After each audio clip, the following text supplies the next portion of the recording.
Salut! Aujourd'hui, on va parler des télescopes.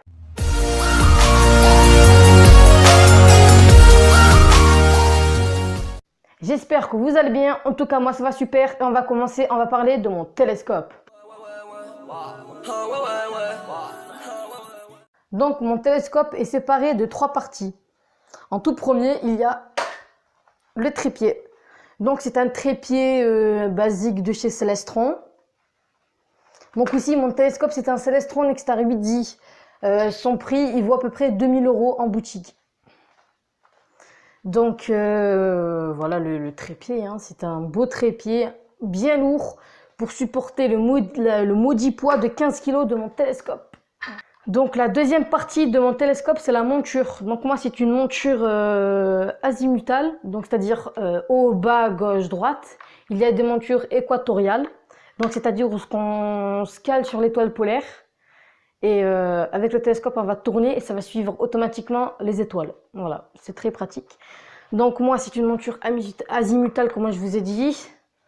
Donc, on peut voir l'inscription Nexstar Z. On la voit pas à la vidéo.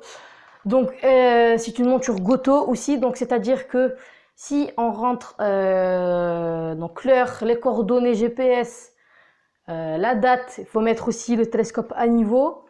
Donc on s'aligne sur une étoile ou sur ce qu'on veut, quoi, qui est dans le ciel. On s'aligne, donc ça veut dire alignement effectué. Et c'est-à-dire que après, on peut, par exemple, si je vais dans le système solaire, c'est marqué là, puisque c'est marqué en anglais, système solaire, solar system.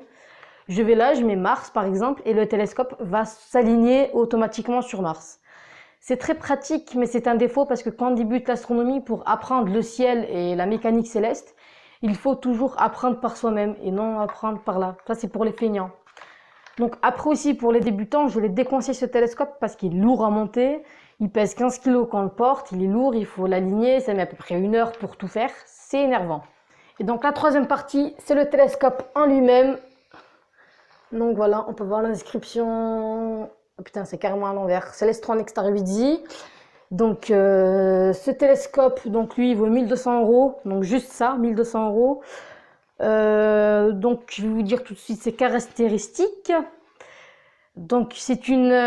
Donc, sa longueur focale, c'est 2000 mm. Donc, pour ceux qui ne savent pas, la longueur focale, c'est ce qui sert à voir de plus loin.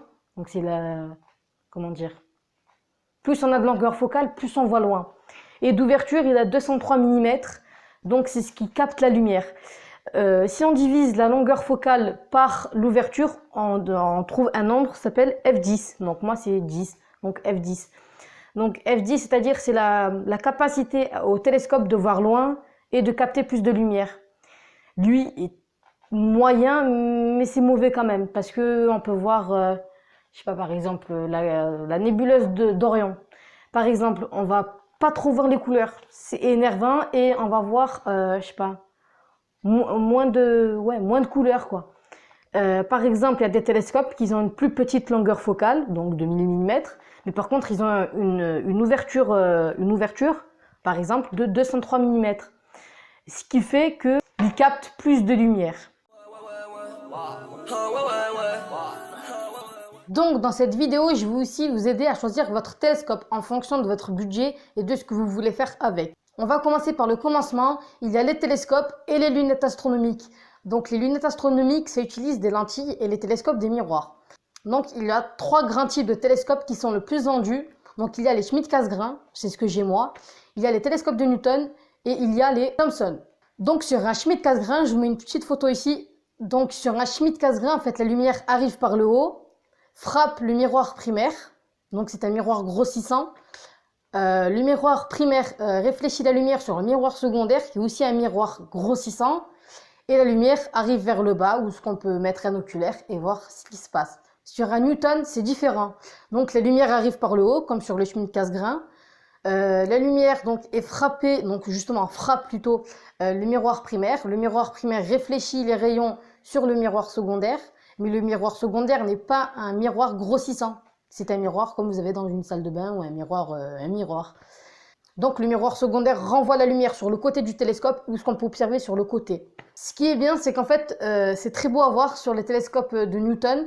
il y a un truc qui est très beau à voir sur les télescopes de Newton, c'est qu'en fait, le miroir secondaire est tenu par une croix.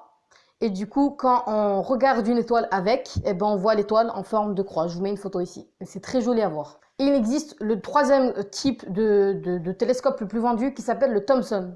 Sur les Thomson, ça vaut 2 fois moins cher que ça, 2 fois plus puissant que ça, c'est génial. Et pareil, c'est une monture azimutale, donc haut, bas, gauche, droite. Et on a un viseur, on peut regarder comme ça.